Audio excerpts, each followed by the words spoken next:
I'm sure most of us here at one point or another have wanted to add some darkness to our skin. You may have wanted to help stop burning in the sun or just look your best. You may have even visited an LA tan just to accomplish this. But even though you think you're only changing the color of your skin, you may not realize the potential dangers of indoor tanning.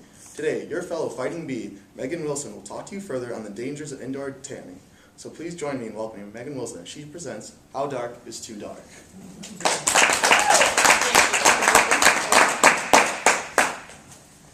Alright, I want all of you to close your eyes for me. Close them.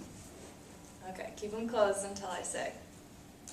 So imagine yourself on a beach, in a swimming pool, laying on a raft, in your lawn chair, wherever you might be on a nice hot summer day.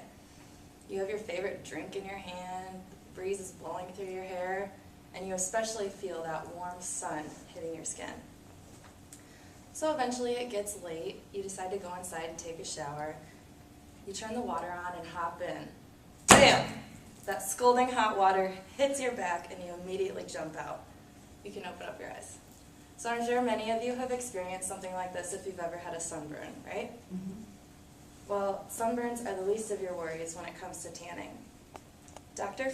Tom Frieden and associates at the Center for Disease Control and Prevention say that each time you tan, you increase your risks of getting skin cancer or melanoma. Indoor tanning also causes premature skin aging, sunspots, and wrinkles. Indoor tanning especially is on the rise. While many individuals start this process early in life, they don't understand the risks they are taking. To better understand the risks of indoor tanning, I would like to share with you an experience I had with a family member who suffered from these dangerous side effects. So it's a typical morning at my house. We're all running around, trying to get ready, make it to school on time.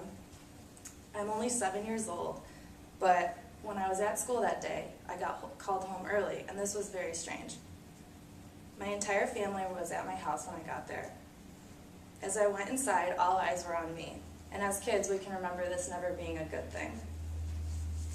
My dad says that we have to talk.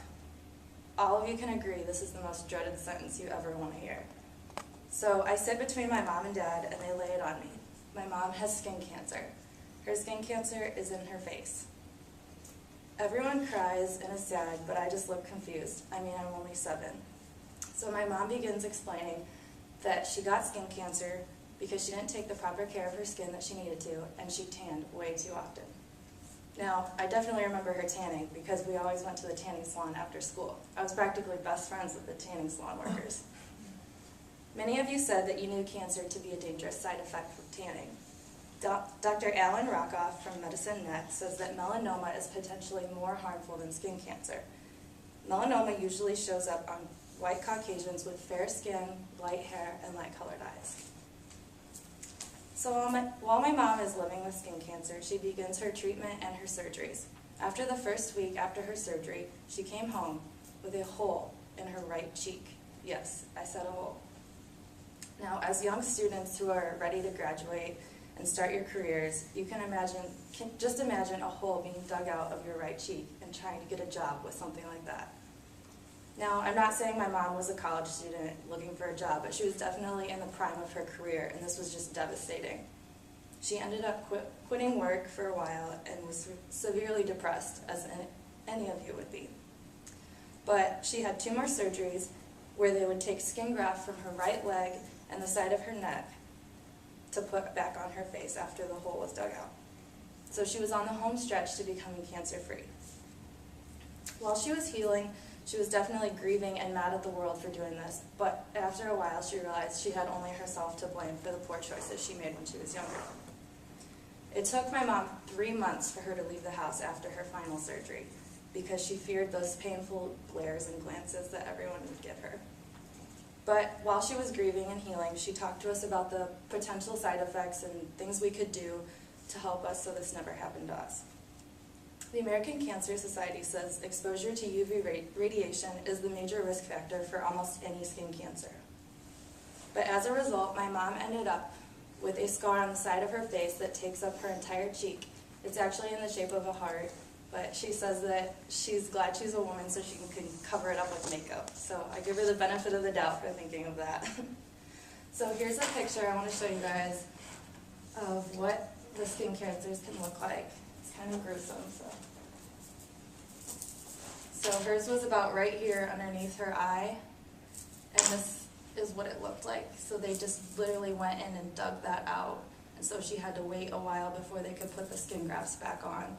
So it's pretty ugly.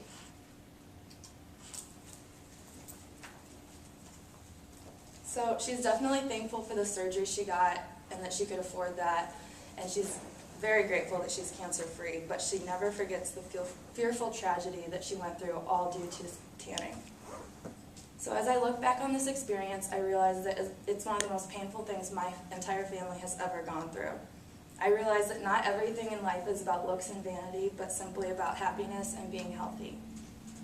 It may feel good to get that nice summer glow you were thinking about at the beginning of this, but ask yourself, is that temporary glow really worth a lifetime of scars? Thank you.